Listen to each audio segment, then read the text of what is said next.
Axı niyə çiçək açan çəmənlərə soyuq düşər? Axı niyə xəzan gələr, yarpaq gedər, payız düşər? Axı niyə təbəssümə zəkküm qatır həyat belə?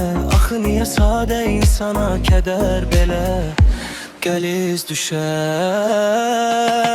Al üstünə apar buradan bulut məni, İstəmirəm nə sev nə də unut məni.